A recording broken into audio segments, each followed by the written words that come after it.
to understand medieval government and the government that King John used, we need to first of all understand the feudal system, which had been introduced by William the Conqueror as a way of controlling a hostile England with a few number of Normans.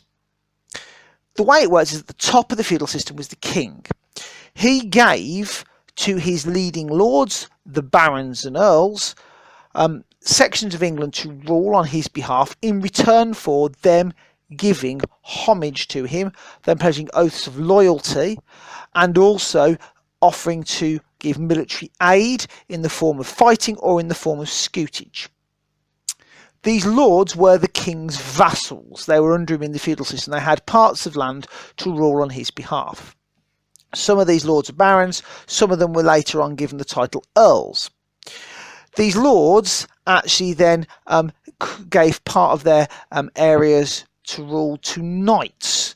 Knights usually ruled areas around manors, around villages, and for this land they actually then gave homage to their lords in return, and they offered to fight in return for their lords. For this they got the lord's protection, they got patronage, so the lord would advance them, but they would also actually get areas of land that would give them food and shelter to rule on the lord's behalf. And then these knights ruled areas around villages called manors, and on these manors lived the ordinary people, the peasants, the serfs, the villeins. And they on this land for the lord of the manor, the knight would farm it for him 1 day a week, which would produce food, or they would pay rent if they were free men, and for that they would get protection and their house. And so this system was designed so that actually the royal power ensured loyalty all the way around the country. And through the use of the feudal system, the king got a lot of things, because of course anybody who was below someone in the feudal system, so any vassals, owed certain things to their overlord, the person who was above them, things like payments when they inherited, payments when they got married. Okay, so this was a way of actually ensuring control. Over time, the medieval kings actually came up with more efficient structures to enforce their authority as well as the feudal system. So on the map of the right, you've got the shire counties. So all over England there are shires, and each shire had a sheriff, a shire reeve. A reeve is an Anglo-Saxon term. So a shire reeve, a sheriff, was designed to enforce the king's will in these different parts of the country, usually through courts.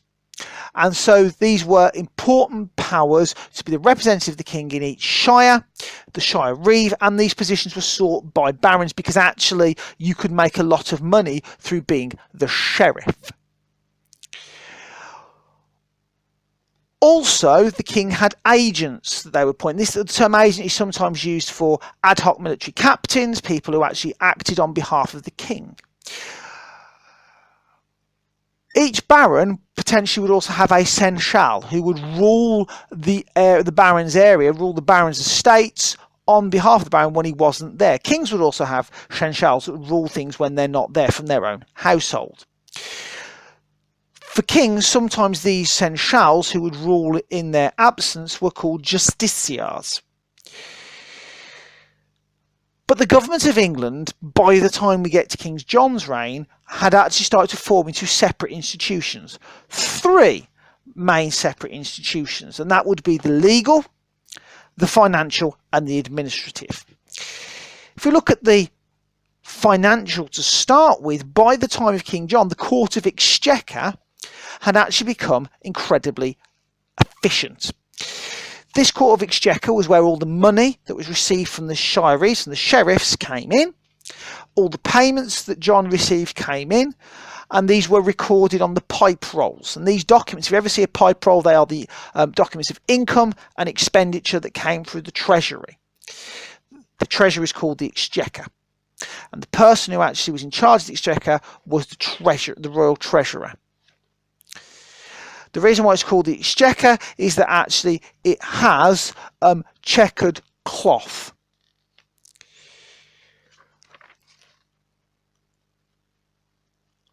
By which they could actually count and work out the money quite easily. So that was the financial side of things. But not all money came through the Exchequer, only ordinary revenue usually came through the Exchequer. Other revenues could actually come through the king's household. The Chancery was the administrative part of government. This is where charters, these are documents that were given to people to recognise their liberty. So towns would get charters where they would pay the king to have a charter, and a charter would say that we have certain rights. So that's what a charter is. A writ is a government order and an instruction, and they would be written by the clerks of the Chancery as well. Letters patent, which is similar, which are things that actually give certain powers and authority to people.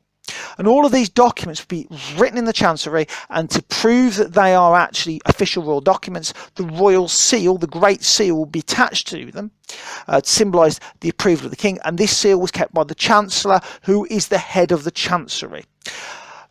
Copies of these charters and writs and letters were also recorded on the Chancery rolls. These are like the master copies of everything they issue. The people who are within the king's household, the people that he's got patronage over, are often called the curiales. Curia generally means house, so curiales is within the royal household. And we've got to think about that actually the government was very much government of the person. Wherever the king was where government was. And so by the time we get to 1209, John had been in England since his loss of Normandy, and the Court of King's Bench that was within Westminster Hall that heard court cases on behalf of the king had actually shut. And the way that the legal system worked within England is that John travelled the country and actually heard cases before him himself. Or he would actually send justices on his behalf to go around and hear legal cases. The court in London would, when it was sitting at the court in Westminster, the Court of King's Bench, would actually hear cases on behalf of the king. But of course, John liked to hear things himself. John was very much interested in the running of things. John worked very hard, but he also played very hard. He loved hunting. He loved fine things. For example, he spent £700 on a set of robes for Christmas in 1205.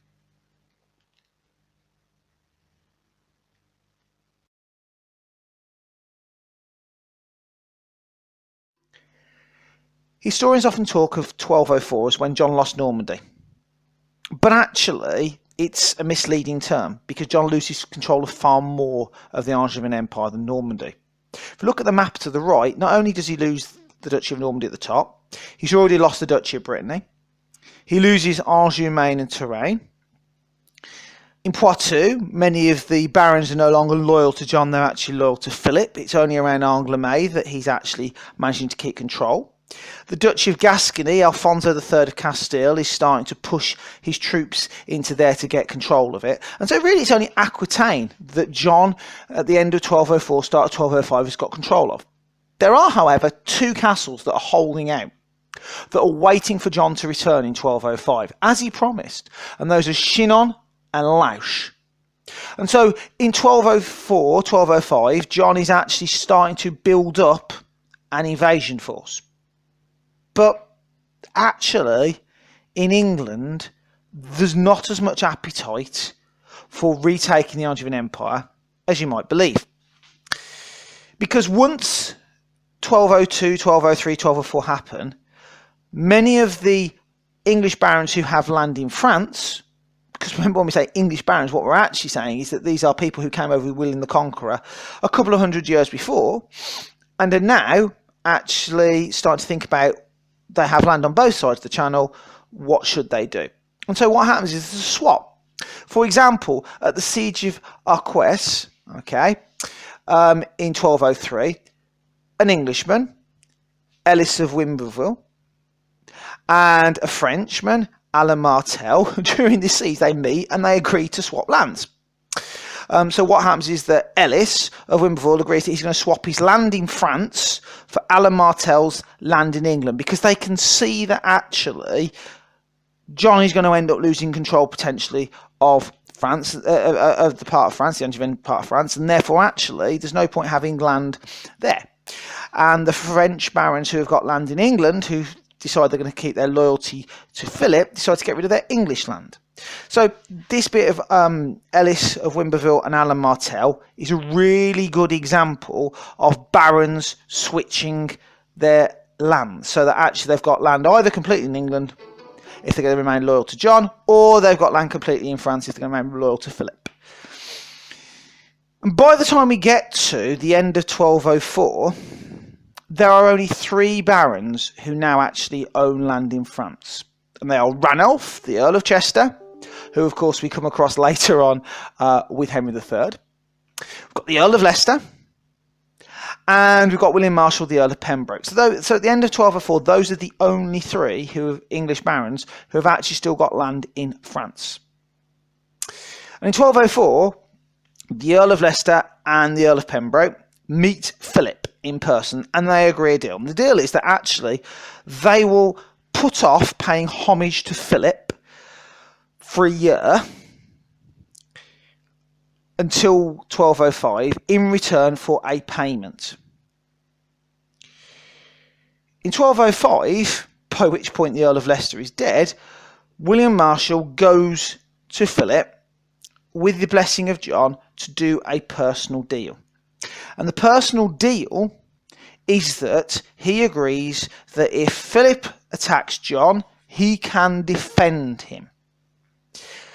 But if John attacks Philip, he actually forfeits all of the land that he has in France. John wants to retake the Angevin Empire. But by the end of 1204, early 1205, the boot is very much on the other foot. There is a threat of an invasion. Philip has been working hard to get the support of the Count of Boulogne. And Philip is actually beginning to build up, according to rumours, a force to invade England. So John, in January 1205, makes all boys over the age of 12 swear an oath of allegiance. He also ensures that each county is to have a chief constable appointed. That's each shire. And that these constables are to ensure that militia forces are raised. That actually he's trying to build up an army for defence. Such is the fear that John has in early 1205 that Philip is going to invade England. Also, John realises that he no longer can rely on the feudal system to provide him with an effective army. And so he comes up with a new idea. The new idea that he actually gets agreed is that instead of every county sending him knights, it's agreed at the April Parliament of 1205 that actually they will only send him 1 of every 10 knights, and that the other 9 will pay for the cost of keeping that 1 knight. John does this because actually he realises that 1, he needs the money, but 2, if you do this system, traditionally you only get the knights for about 40 days before they all say they want to go back home to their lands to actually get some more money. And the plan of doing this is that actually he can keep the soldiers for longer because he realises that he needs to have a sustained invasion force. John also, during 1204, 1205, is starting to build a large navy, and that's supervised by William of Rotham. By early 1204, he has around 50 galleys. By the time we get to early 1205, some chronicles talk of him having over 1,000 ships ready for his invasion force. Because by 1205, April 1205, there's the potential that actually the invasion threat has subsided. And John is now actually getting ready to invade back. But the over 1,000 ships we have to be very cautious with for John. And John is really using all of his administrative capability and the wealth of England to prepare for this invasion. The Chronicles talk about, and also the records about in April and May, how England is bustling with activity. How actually John has got a massive plan to invade France. And that there's 2, possibly even 3 places where the forces are assembled. Historians now agree that you've got one force at Portsmouth and another one at Dartmouth. There's even a possible way that there's a third at Southampton, but not all historians agree on that. But what is agreed is that there's 2 main forces, one at Portsmouth and one at Dartmouth, and the one at Dartmouth is going to be invading Poitou, and that's going to be led by John's bastard son, Geoffrey. That means that he's illegitimate, that he was from an affair that John had. And that force is going to leave Dartmouth, and that's going to sail across and attack Poitou, and that the force that's meeting at Portsmouth is going to attack Normandy. And the plan of having these 2 forces is that actually it's keeping Philip guessing about where to go. And the idea is that it's going to split Philip's forces. They're going to land together, because John seems to have this fascination with 2-pronged attacks. Remember, he tries this at Chateau Gaillard, and he tries it later at Bouvines. But the plan is you're going to have 2 forces that are going to attack. One's going to attack Normandy, one's going to attack Poitou, and Philip's going to have to potentially split his army. And throughout April and May, these forces are building up. The king's officials are working really hard to actually get everything ready. Workmen around the coast are building ships. They're actually converting normal merchant ships as well. Documents talk about how actually the roads are blocked by carts full of bacon and venison and arrows and wool and barrels of money. All over England, the royal castles, apart from those that are on the border with Wales and some of those on the border with Scotland, all of the mercenary crossbowmen are sent out to Northampton to meet the king in May. And he looks at all the troops. He meets with the barons and he gets ready for his invasion force.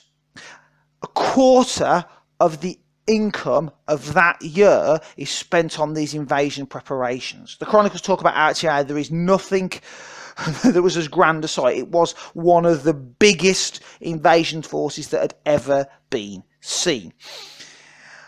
And in June 1205, John at Portchester Castle looks at the massive force in Portsmouth that's ready. Everybody's filled with enthusiasm. But there is some disquiet. And the disquiet comes not from the force, but from the barons. There's not the enthusiasm to go back to France. For them, they're not going to get their land back. But for one in particular, there's no enthusiasm at all. And that's William Marshal. And for the weeks before this council, in June 1205, Marshal has been straining his relationship with John. And it's because of the fact that he's got this agreement with Philip that he's really lukewarm about this expedition. And in the end, he refuses to go. And he then actually is ordered by John to be arrested and tried by the Great Council. And William Marshal says that, well, if the history of William Marshal is to be believed, which of course we have to be suspect about, William Marshal says that actually, to paraphrase, what he's doing to me now, he will do to you when he gets the chance. That I've worked really hard for him, and now I've actually started to say no on this one issue, he will then use it. And the council can't agree on what to happen. They don't want to try William Marshal. So William Marshal then talks to, King John then talks to his advisors and says, what are we going to do with him? And the problem is that they realise that what John should do is challenge William Marshal to a duel, and that actually they don't feel that any of them would be able to beat William Marshal because he is considered to be the greatest knight. And John is livid. He is humiliated. He's humiliated that this force can't go. That actually this attempt by William Marshal not to go ultimately leads to the barons saying, well, we're not too sure of it either. And without William Marshal, they believe they're not going to be well led. And so the invasion preparations ultimately come to nothing. The castles of Chinon and Lauch, because they're not relieved, fall. And Aimé de Thouars, who was, of course, loyal to John and then switched to Philip, well, in 1205, he's actually loyal with John again, while Aimé de Thouars switches back to Philip because he realises the invasion isn't going to happen. There is, however, one consolation for John, and that's Geoffrey Fitzroy, that's John's illegitimate son, leads the smaller force from Dartmouth to Poitou, and this smaller force shores up the defences of the loyal castles that are in Poitou. But unfortunately, Geoffrey dies whilst doing this. 1205, John's humiliated. And it really destroys the relationship that he's had with William Marshal. Yet, what's amazing is that John, a year later, is able to lead an invasion force personally into France. But by the end of 1205, John is worried. He's worried that actually Philip's going to use the winter to potentially lead an invasion force and prepare an invasion force to England. And so in 1205 he has the Channel Islands defences improved so that they can't attack Guernsey and Jersey. But also in late 1205 he orders 8 large transport ships to be readied for an invasion force in 1206. By the time it comes to 1206, John has worked hard to make sure that actually the barons are far more compliant with him. He's toured northern England in February. He visits Yorkshire. He visits Lancashire. He visits all of the main parts of the north of England. And whilst there, he visits as many of the barons as he can, personally, face to face, to encourage them. And we don't know how he encouraged them, but to encourage them that they are to support his invasion in France. And most of them turn up. In June 1206, the invasion force, personally led by John, lands at La Rochelle. And it has a number of aims. One of the aims is that it is to shore up his support in Poitou. The second of its aims is that actually Gascony is to come back under royal control, that Alfonso III of Castile is to leave Gascony. And he's actually quite successful with his aims. He visits Niort Castle, and whilst there he actually meets the barons and they make sure that they are supporting John, and he visits lots of other castles in Poitou. The barons, when meeting John, these French barons, pledge their allegiance back to him, and it works. That he's marching to Poitou, visiting these barons, such as at Niort Castle, works. It gets them to reaffirm their allegiance to John. Also, those barons who had previously been supporting Philip switch back when they see John arriving with a very large army.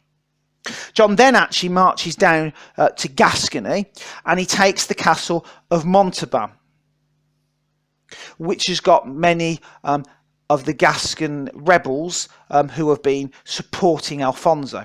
And he takes his castle in 15 days in August 1206. And what's remarkable about this is that this castle that he captures in just 15 days, Charlemagne, one of the great medieval kings, famed for his military prowess, he never managed to take it.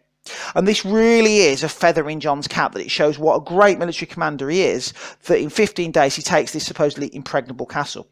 And throughout this invasion, he marches his army into Poitou, into Gascony, into Anjou-Maine. Everywhere he goes, he arrives at the castles with a large force, with siege engines, visits the barons and convinces them to return to the fold. He achieves that aim of shoring up his support. He achieves the aim of Alfonso III leaving Castile. Aymer de Thouars, who the year before had switched to Philip, now with this impressive invasion force returns to John. And such is the fear that Philip has, that John has gone around, that he has attacked any castles of barons who do not let him in, that he has convinced the others to support him, that he's got such an oppressive army, and that actually he has very much got momentum behind him, that Philip begins negotiations for a truce in October 1206. That Philip actually realises that here is John at the height of his military success. And that is quite remarkable, that Philip begins the negotiations for a truce. He doesn't want to have an open battle with John because he's actually scared that he will lose. Such is the reputation that John has built up in France with his 1206 invasion.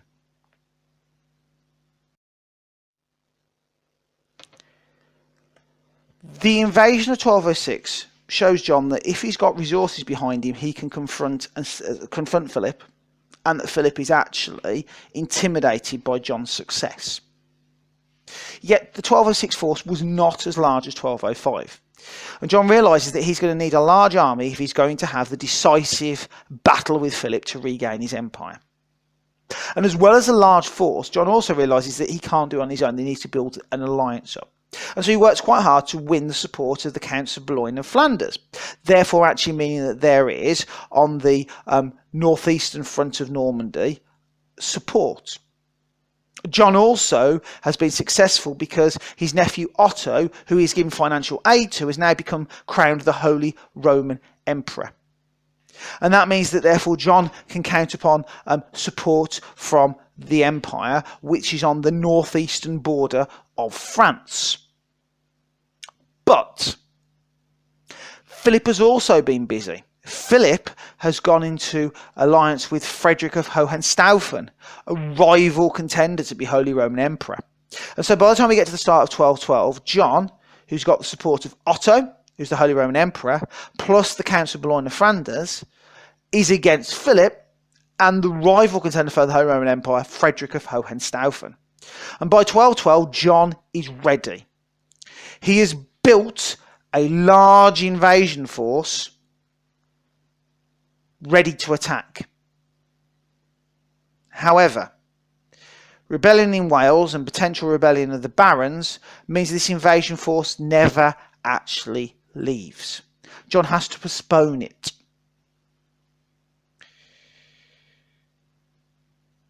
In 1213, John then tries again. But the barons, many of them say they do not have to fight in Poitou. That actually their feudal duties to John don't include fighting in France. And that's remarkable because, well, they sort of do say that you will provide soldiers for your king. They're saying that they only provide soldiers for the king when there is a risk of attack. So John has to cancel his 1213 potential invasion.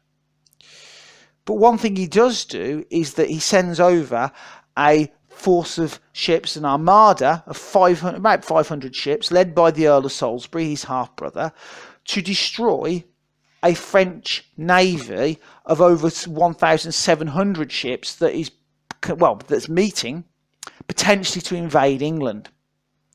Philip realises that John is ready to attack him and has decided that actually attack is the best form of defence. And so he's got 1,700 ships moored outside Dam, which is near Bruges, in May 1213, and the Earl of Salisbury leads a smaller force of 500 ships, and they actually successfully board and capture many of the ships, taking gold and wealth. And in the end, the other ships are either scuppered or limp back into port, and this force of 1,700 ships is humiliated by this smaller force led by John's half-brother.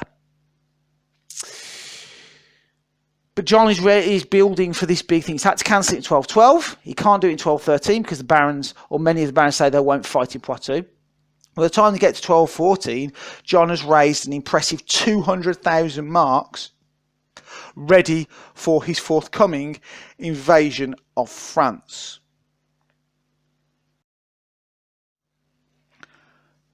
John needed this money because he had a lot to do. Before he departed in 1214, in February, he made sure that his support within England was shored up.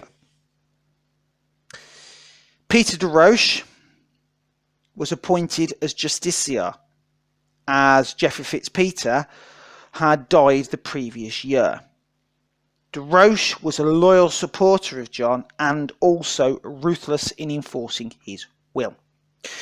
De Roche was to be assisted in his running of the government by William Brewer. William Brewer had previously been the Sheriff of Devon and the Sheriff of Somerset, who in 1210 paid John 1,200 marks to get rid of him and have him replaced. John thought that actually here was a man who would do his business and was so good at being unpopular that the people of Devon and Somerset had paid money in 1210 to get rid of him. So William and Brewer was to assist John, and he was given 6 sheriffs' jobs to do. And finally, Peter de Roche and William Brewer were supported by a Poitevin, Richard Marsh. And so John had secured his support in England with Peter de Roche and William Brewer and Richard Marsh. Also, William Marshall was staying at home, mainly because he did not want himself to go against his other overlord in 1214, Philip, because William Marshall still had lands in France. He did, however, send some knights to actually fight on his behalf.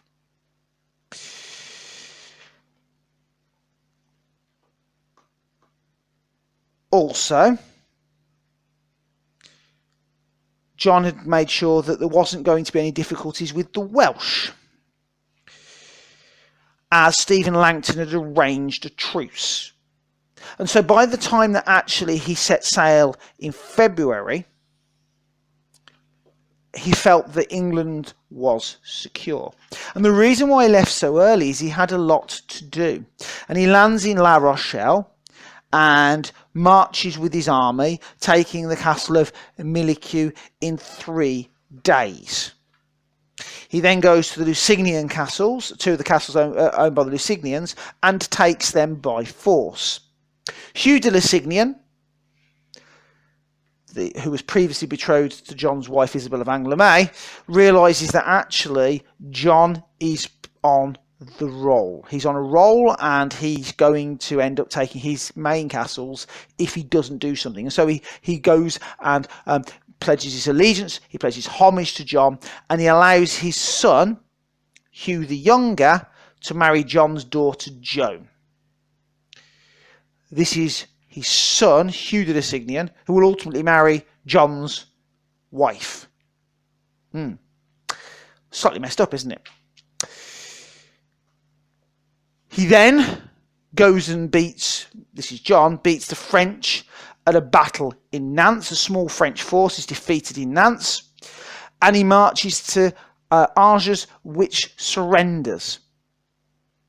And that means that actually, by the time he's gone through and he's taken Poitou and he's made sure that Le Marche is actually loyal to him, he ends up going to Angers and celebrates that he's actually in the former capital of the Angevin Empire.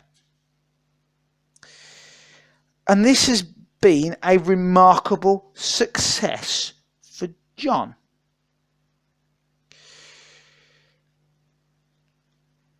He also besieges William de Roche. Philip, at this point, is starting to be worried. He realises that actually John needs to be confronted, because if he gets de Roche, that means that actually a lot of his support is going to start to collapse. And so Louis is sent to confront him. And Louis marches with an army down. John's ready for it. John speaks to his troop. He rallies them. he's ready to confront Louis in a successful battle. The problem is that his Poitou-vians who are fighting with him and providing a lot of the manpower aren't so convinced. And many of them just melt away. They make excuses. People such as Aimé de Thouars. And what that means is that John realises that actually he's not going to be able to do anything. That he's got to actually scuttle back to La Rochelle because he's going to end up being defeated because he can't rely on the loyalty of the Poitou-vians who make up a lot of his force. At the same time, the Earl of Salisbury has landed a troop in what is now Belgium, in Flanders. And he's got plenty of money with him to actually make sure that he can buy the allegiance of others. And so this force that lands in the Low Countries starts to actually hammer home John's message. The problem is that Otto is late arriving with his force as well. With his force, because the plan is that John, whilst he's been attacking Poitou, and William of Salisbury has arrived in Flanders, he's actually starting to buy up the troops, and he's starting to go around and besiege in the north. Otto was supposed to be there at the same time with his army, and the plan was that they were going to do this two-pronged attack to catch Philip off guard. Yet Otto's late, and Philip isn't off guard. And by the time Otto arrives at the Battle of Bouvines in July 1214, Philip is ready. The armies are roughly evenly matched, although Otto's army is bigger. And despite Philip being pulled off his horse, they manage to actually win. The French defeat the English at the Battle of... not the English, just the English. The French defeat this alliance of Otto, the Count of Flanders, the Count of Boulogne and John at the Battle of Bouvines in 1214. The Counts of Flanders and Boulogne are taken prisoner, as is the Earl of Salisbury, and John has to reach truce with Philip in October 1214. And it becomes clear that actually John's not going to retake the Angevin Empire. It's become clear that all of the work that John has been doing, all the money that he's been squeezing out of the country for this invasion has been wasted. And all of the anger and all of the unrest that's been building up in England, where John's been going, no, it'll be fine, we will take it, there'll be spoils of war for everyone to have. Well, that's about to boil over.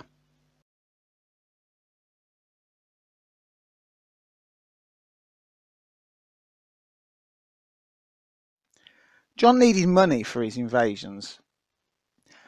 And to get this, he squeezed England hard. And he had every reason to do so. This was a period of inflation. For example, over the last 50 years, the cost of wheat had increased by 138%. And so for John to be able to keep up with prices, he had to raise the money that he was bringing in. Now, one of the main ways that he raised money for his foreign affairs was from scutage.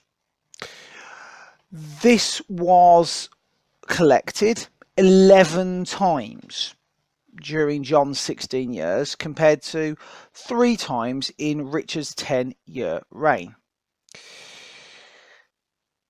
Now, scutage did raise money that John needed, because remember, he'd raised it before, he'd raised the cost of scutage.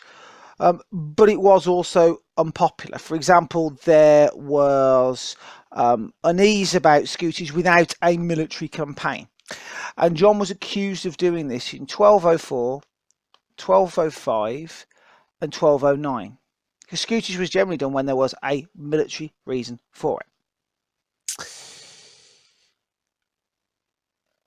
But when people refused to pay scutage, there was often a fine. a scutage fine. So if you wouldn't pay the scutage, you'd pay a fine. For example, in 1210, this scutage fine was 10 marks, and it brought in about £3,000. So every time there was a scutage collected, and remember John does this 11 times in 16 years, if you didn't pay it, you would pay a fine. That brought in usually around £3,000. But as we get towards the Battle of Bouvines in July 1214, John needs more money. He needs more money to pay for his mercenaries. And so the barons are asked to agree to pay a scutage in May 1214. And they refuse. They refuse to pay the cost of 3 marks. They want it lowered down to 2 marks, to what it was before. And John's representatives have to accept. And so this scutage was lowered to 2 marks in May 1214, but it still brings in £2,500. Yet barons in Essex, Hertfordshire, Lancashire and Yorkshire refused to pay. And these are the places that actually in 1212, 1213 had been sites of unease at John, and also supported the rebels. Other ways that John brought money in apart from scutage, which was the demand for money for war, was through taxation. John's normal taxation methods, he had to get with the agreement of his barons. They were called gracious aids. One tax, for example, is the property tax of 1210. That brought in £60,000, which is a huge amount of money. Yet actually, historians believe that these very large taxes, like carcuage, property tax, 15 cents, and all that sort of stuff, actually wasn't where most of John's money came. Actually, John's money came from the little small amounts that he got from forest law fines. Because if you look at the map, you can see that the forests were all over England. And if you committed an offence within the forests, the money that was collected went straight to the king. So forest law fines, the minor court fines, and the wide trade tax, this is where John got most of his money. It wasn't through the big taxations, it was through these little things that he didn't even need to get the agreement of the barons for, small little amounts that added up. Another way that John collected his money was through his feudal rights as the head of the feudal system. For example, if you actually wanted your son to marry, you had to get the position of your overlord. So barons had to get permission from John for their sons to marry heiresses. And that brought in money because John would charge them for it. For example, Gerard de Canville had to pay £1,000, a huge amount of money, to John for his son to marry. Because the king had the right in the feudal system to decide who would marry. And usually the idea was that actually heiresses would marry people of similar or higher rank. If you married somebody of a lower rank, so if a man married a heiress of a higher rank, so she was marrying somebody who was of a lower status than her, this was called disparagement. It's the idea of where you get this idea of disparaging from. Now, when you look down on somebody, you sort of put it down. Well, if you had a disparagement, that was where an heiress married somebody of lower social status, and it was frowned upon. And John was accused of doing a lot. That actually he was accused of basically forcing heiresses to marry people of lower social class, because he could actually get more money, and also make sure that his supporters married the heiresses of larger states. For example, Fawkes de Bretto, one of his mercenary captains who relied on a lot, who was a sheriff in a number of areas, married an heiress. And that's the example of John doing disparagement. John also got money from wardship. So when when a father died and their son inherited, if they were underage, so they weren't old enough to actually run the estates themselves, they were called a ward. And John had 60 wardships in his reign. And what happened was, quite often these were farmed out, they were sold off. So people would pay the king for the right to have the wardship, which meant that they ran the land as they saw fit until the person came of age and they passed it on to them. But this idea of running it as you see fit,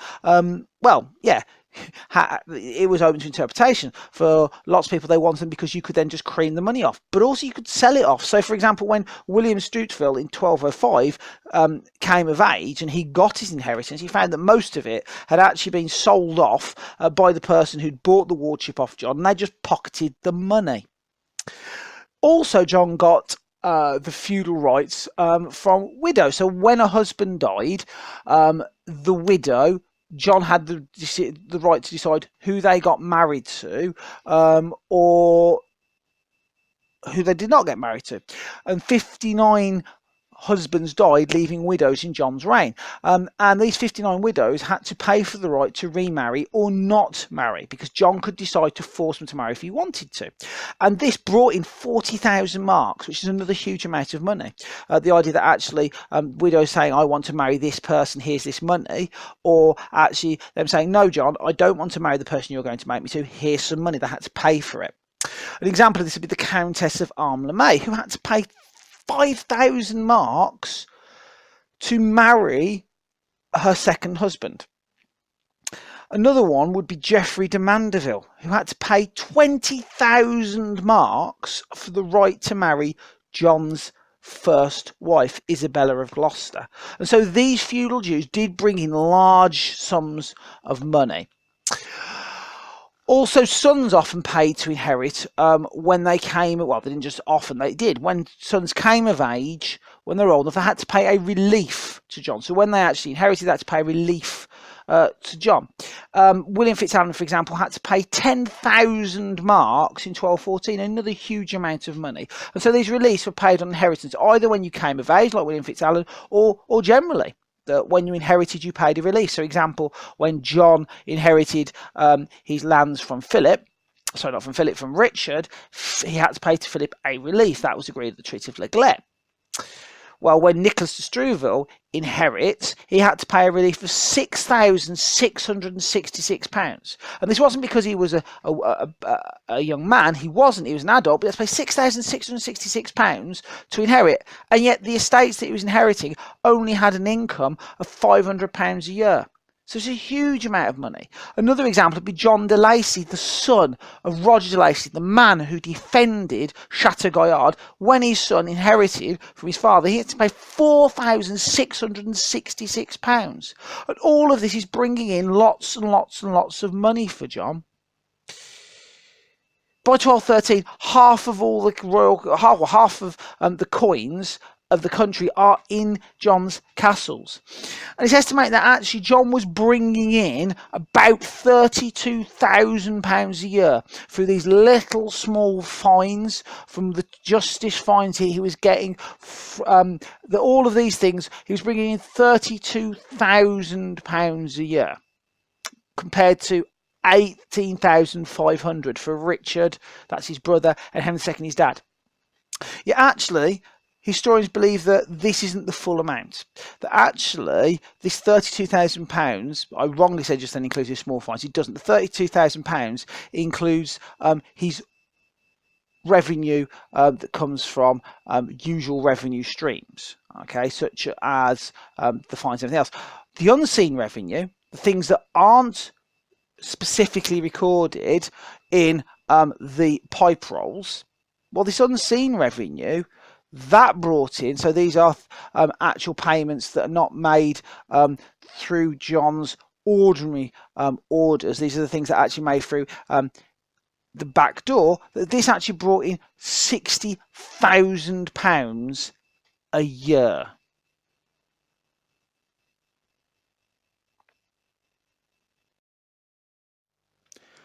With such huge financial demands placed upon the barons, most of which were completely and utterly unrealistic that they would ever be able to pay, John managed to keep the barons in debt to him.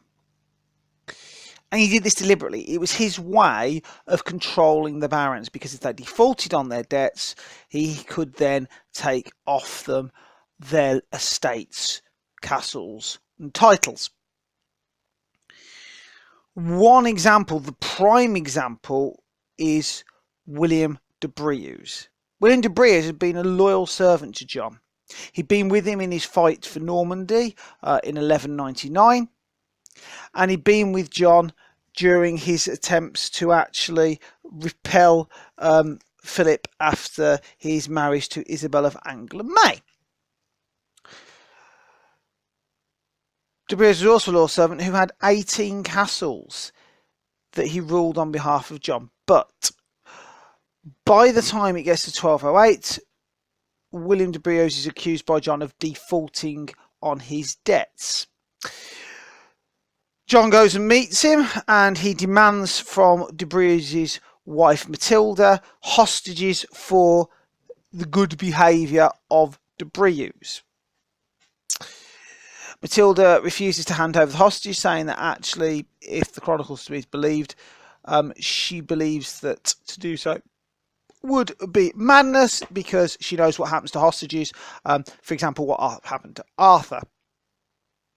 John is incredibly angry, and then actually goes with an army to capture them. When he gets there, he finds that actually the Briones have fled to Ireland. He even actually goes as far as leading an invasion of Ireland in 1210 to hunt them down.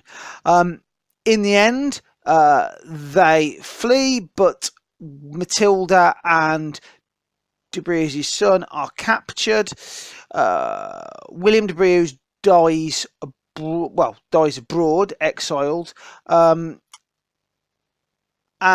it shows the prime example of what happens when the barons are in debt to John and he suspects them of anything. He can then actually use the debt as a legal means to really crack down on them.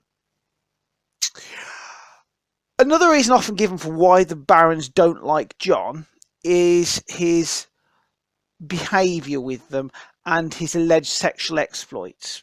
We know that John had at least 5 bastards that he acknowledged, one of which was Geoffrey Fitzroy, who led the invasion to Poitou in 1205. Also, John was alleged to have had an affair with Eustace de Versey's wife, and also Hugh Neville allegedly pays 100 chickens to John to be able to sleep with his wife for once. Apparently John at that point was sleeping with her so much that Hugh Neville had to pay 100 chickens to be able to sleep with his wife. Other accusations are that Robert Fitzwalter believes, remember Robert Fitzwalter and Eustace de Versey were all rebelled against John, but Robert Fitzwalter accuses that John is sleeping with his daughter, and there's even rumours that he's having an affair with his half-brother's wife. That's the Earl of Salisbury's wife. And so this behaviour actually angers the barons according to the chronicles, and it's more of the reasons why John is despised and looked down upon. The barons also aren't happy because of the way that they believe that they are actually being forced out of government, that actually the barons are no longer having positions such as sheriffs or having royal castles, that actually they are being replaced by his curiales, his mercenary captains, and the barons do not like this. For example, one of the barons, apart from Fawkes de Breteuil, one of the major barons is one of the major mercenary captains is Gerard de Athy. Gerard de Athy is made sheriff of Gloucestershire and Herefordshire, replacing a lot of the power that William Marshal has when William Marshal has taken the decision to exile himself to Ireland after he fell out of John from the failed invasion of 1205. Gerard de Athy also replaces barons as the commander of royal castles in Gloucester, Bristol and Hereford castles. Another example of a foreign mercenary who works on behalf of John is Philip Mark, who becomes an infamous sheriff of Nottingham, who's incredibly good at squeezing out of the locals all the demands financial that John wants. And so these foreigners, these aliens as they're often called in the sources, such as Gerard de Athy, such as Fawkes de Breteuil, such as Salvary de Mullion, such as Engelland de Signac, Geoffrey de Martigny, Peter de Roche, there's loads of them. And they are all looking at the fact that they are cracking down upon the royal power. Engelard de Soigny, for example, becomes the Sheriff of Gloucester as well, when Gerard de Athley dies. And of course, Peter de Roche becomes the Justiciar. And all this adds up to the idea that the barons feel they're being financially squeezed, that they are being humiliated, they are being forced out of government by the Curiales. By the time we get to 1215, half of all the castles are in royal hands. And therefore, this actually causes the barons to fear that their influence and authority is under threat.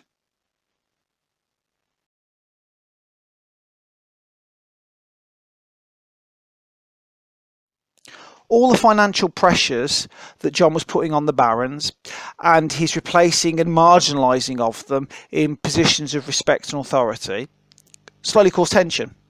Some historians believe that actually this tension was starting to bubble as early as 1209, when there's communication between Philip Augustus and John de Lacy, but not all historians agree about that. Yet 1209 is also a year when it looks as though John is really secure. In that year, he takes a large army up to Scotland, to the border with Scotland, and he meets King William of Scotland, who accepts in the face of John's very large army as his overlord and gives his two of his daughters, to John as hostages for his loyalty and good behaviour. Later, in 1211, when Llewellyn is attacking parts of the English-controlled southern Wales, John marches an army to Wales and defeats the Welsh army of Llewellyn on a number of occasions, and in the end they retreat into the mountains, and John's army continues to start to pursue them. So in the end, Llewellyn seeks peace, and as part of that peace deal, he gives his own daughter to John as a hostage, but also he actually gets Welsh chieftains to give their daughters to John as hostages for their behaviour, and that they are not going to fight against John either.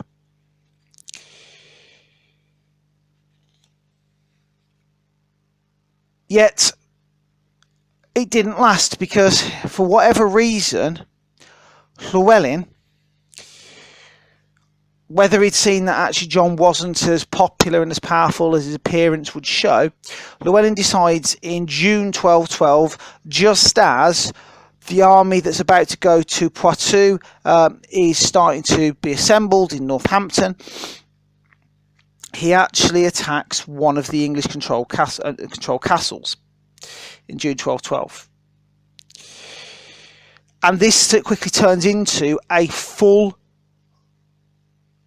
armed conflict. In retaliation, John has the 28 Welsh hostages of the chieftains killed, and he also orders that this army meets him in Chester, that it moves to Chester ready to deal with the situation. But as well as the army, John also orders all of his sheriffs to send skilled diggers, carpenters and labourers. Somewhere in the region around 8,000 men. He wants 8,000 carpenters, diggers and labourers to also go to Chester, because John's plan is that as the army marches through northern Wales, they will build a series of castles as they go to finally bring northern Wales to heel. Yet it doesn't happen, because according to Roger of Wendover, whilst John is actually eating his dinner after having seen the 28 Welsh hostages hung, he receives 2 letters brought by messengers at once. One message allegedly comes from King William of Scotland, who tells him that of a plot that he's found out about to kill John by the barons if he does the Welsh invasion. Another letter comes from Joan. This is Llewellyn's wife, who's a bastard daughter of John. And this also tells him that there's a plan and a plot to murder him. At which point John then flees. He flees away from where the forces are meeting. He calls off the expedition to Wales, and he makes sure that his son Henry is put into safe keeping. He also starts to try and work out where the potential unrest has come from. And so he quickly starts to actually look through his own household and the barons. He starts to ask barons to give him hostages. And just as this is happening, two barons flee. Robert Fitzwalter and Eustace de Versey run away. De Versey runs away to Scotland, and Robert Fitzwalter runs away to France.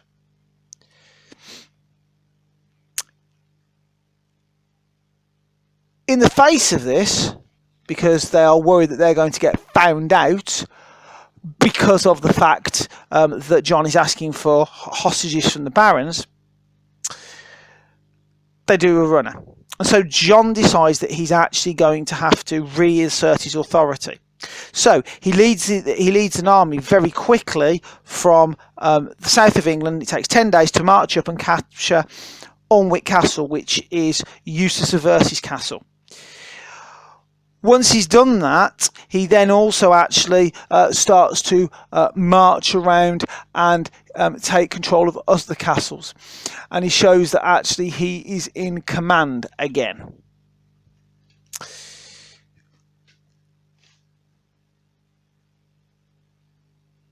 John also, in the autumn of 1212, writes to William Marshal and says that he wants him to return from Ireland. He realised that he needs to rebuild his relationship with William Marshal because he can't trust the other barons. And Marshal returns to England in May 1213. Once John has re-established control in the north by crushing any potential insurrection with the army, because when he marches up there, he destroys Fitzwalter's castles at he destroys two of Fitzwalter's castles before he marches up there, one in Hertfordshire, Bennington, and Castle Baynard in London.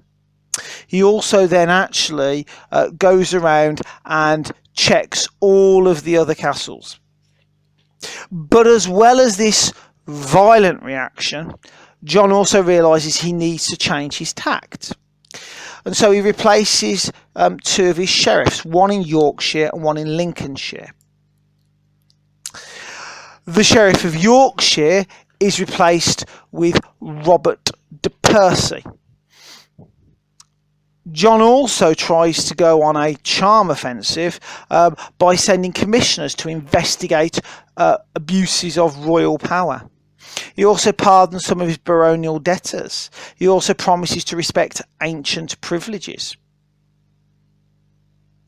He also actually has some of his own exchequer clerks arrested. Yet, as well as this, Fitzwalter and 9 of Fitzwalter's followers are outlawed and their lands are taken off them. And 2 barons are also required to give castles and hostages. One of them is Richard de Umfraville and the other is the Earl of Huntingdon. Yet, despite all of this, and despite of John's crushing of the rebellion, his changing of some of his policies, his attempt to actually send a message out that you don't rebel against him, doesn't seem to work. Because in 1213, these northern barons, a lot of them refused to take part in John's expedition to Poitou. Yet what actually also helps John is that he reopens his negotiations with the papacy asking to end the interdict and to not give these internal rebels legitimacy, especially as he believes that they are in communication with Philip Augustus of France.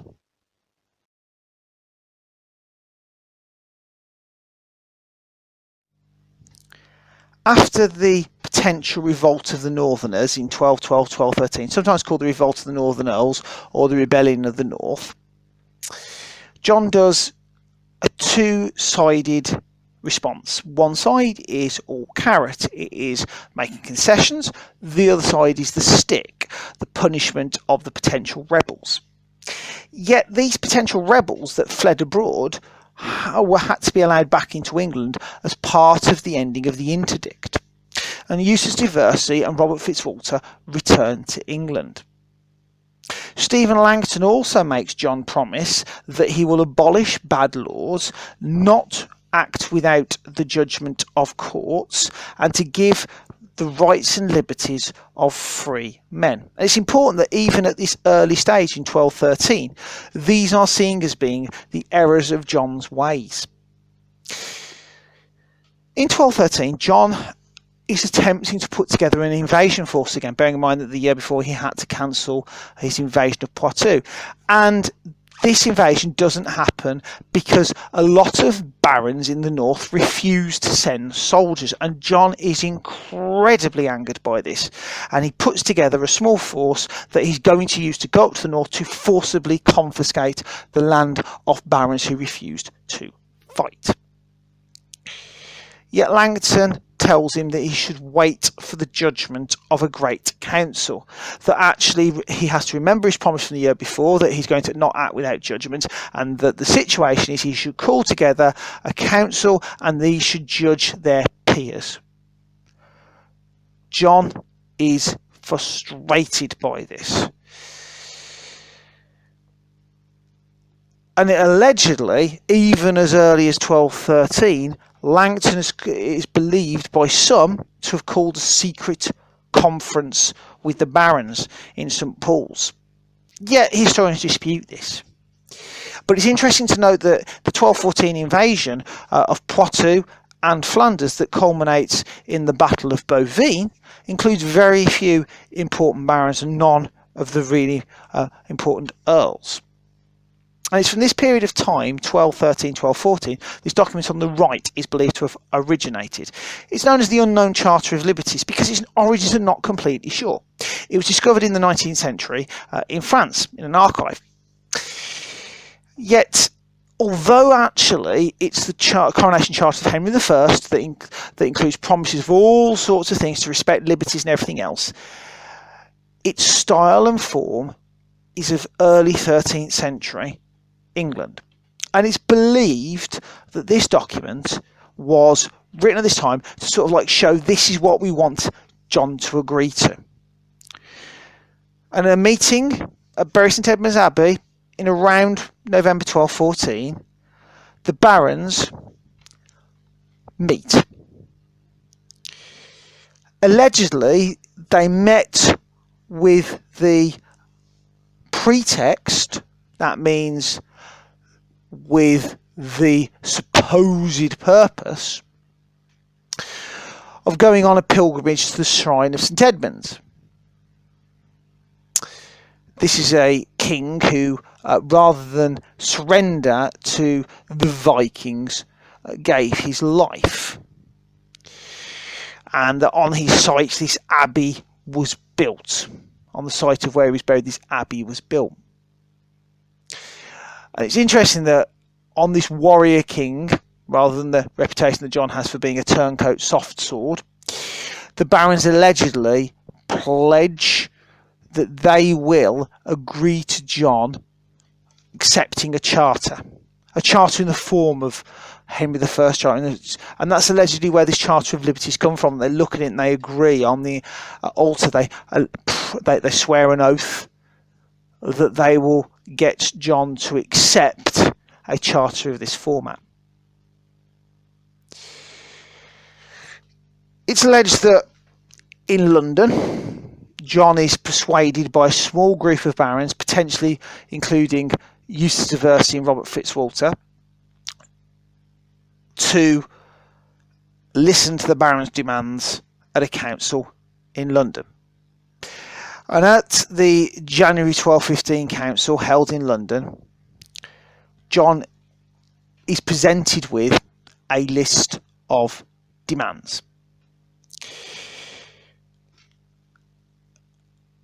And he says he will consider them, and he will give his response, his answer to them, at the forthcoming council that's to be held in Easter in Northampton. He gives the formal deadline of the 26th of April.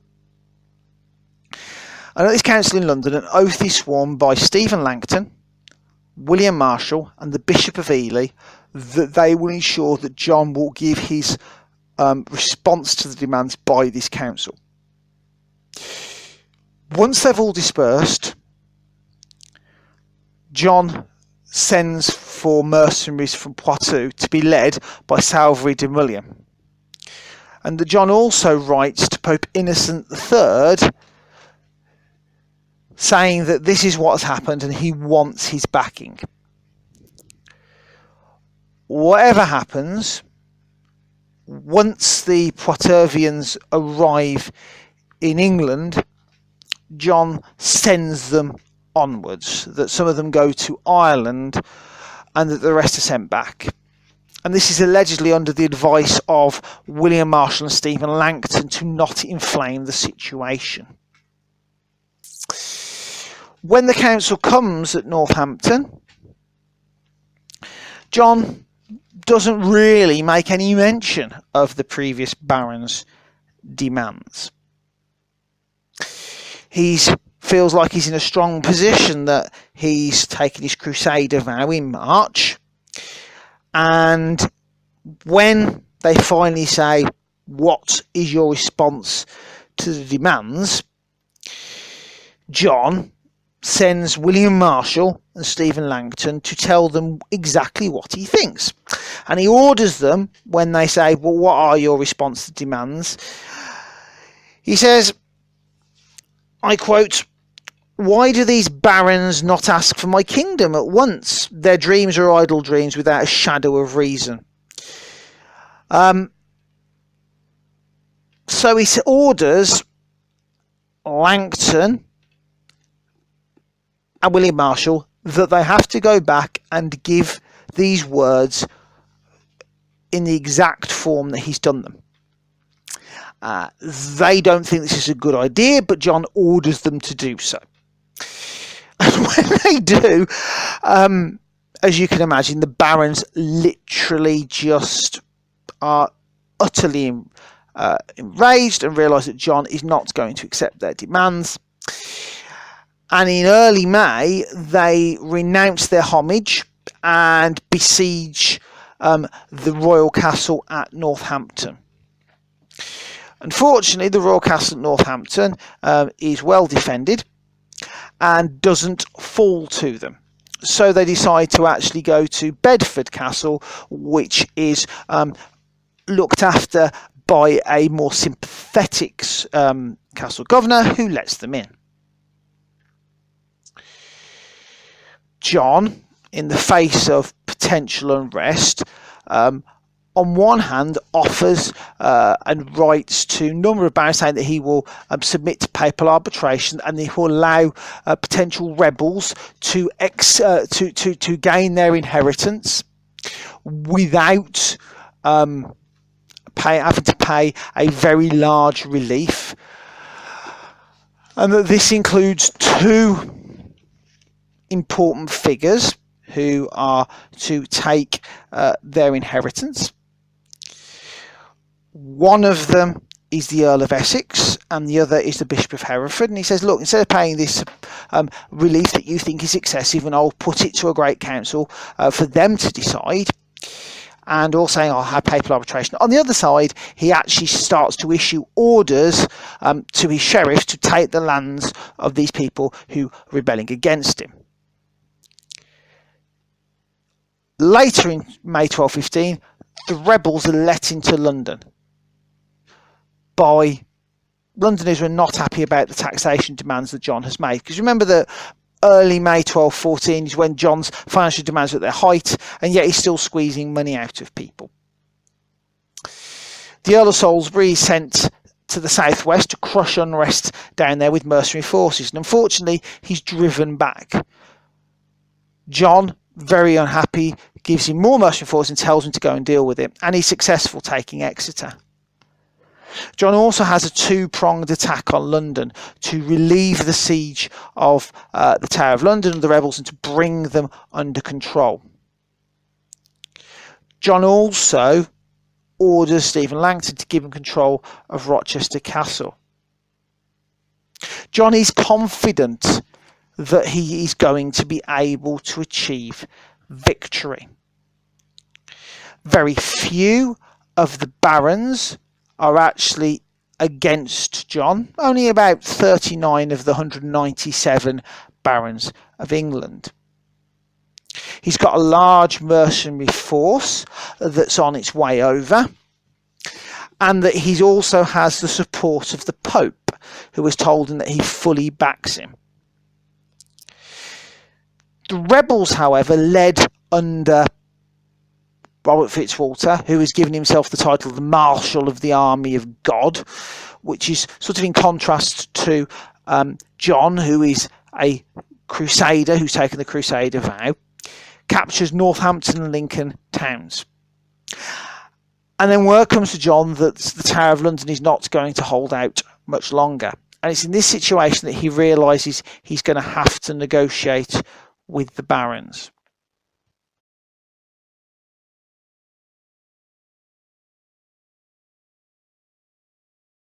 With four armies in the field and the Tower of London about to fall and anarchy threatening to destabilise England, John asked Stephen Langton in May 1215 to start peace negotiations with the rebel barons' representatives. Once he receives their demands more formally, he gets the Chancery clerks to produce a copy of the articles of the barons, which he gives his seal to show that he accepts that these will form the basis of the new forthcoming negotiations in June 1214.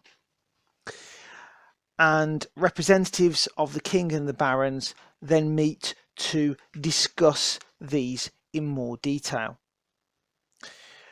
The rebels are given safe passage to the field at Runnymede, which is between Staines and Windsor. The royal representatives are coming from Windsor, and at this field of Runnymede, they actually, over a few days, negotiate what the final deal is going to be. And the final deal is Magna Carta. Copies of this are drawn up by the Chancery clerks, and John formally accepts it following the negotiations on the 15th of June. When John accepts it, he's surrounded by Langton, Pandulph, the important bishops, William Marshal, the Earl of Pembroke, the Earl of Salisbury, the Earl of Warne, and the Earl of Arundel, showing the power and influence he has, particularly with the support of the church. After John's acceptance of Magna Carta on the 15th of June 1215, the rebel barons then renew their homage to show their allegiance to him, and that they actually accept that he has accepted it. However, one of the terms of Magna Carta is that 25 barons are to ensure security. They are to ensure that John will follow its terms. And the first term of Magna Carta is quite telling, is that John will respect the freedoms of the church. This has sometimes been used to show that Stephen Langton is a driving force behind Magna Carta. John also, under Magna Carta, accepts the limit of £100 relief on inheritance, which is in direct contrast to the fees that he is sometimes charging the barons that we've seen before. He also accepts that he is going to not be able to take a scutage or an aid without the consent of the Great Council. Other clauses in there are things like investigations into the extent of royal forests, that John will return any hostages that are taken, that mercenaries will be deported. Often Magna Carta has been used to show that this is the start of a modern freedom, of modern liberty. Yet many historians believe that actually when it talks about the demands and trial before he appears to everything else, it's actually talking about the barons. That to many historians, Magna Carta is about actually the barons getting what they want and not the general population getting what they want. And John accepts this in Magna Carta on the 15th of June 1215, and the potential civil war that was brewing after 1213 appears to be over.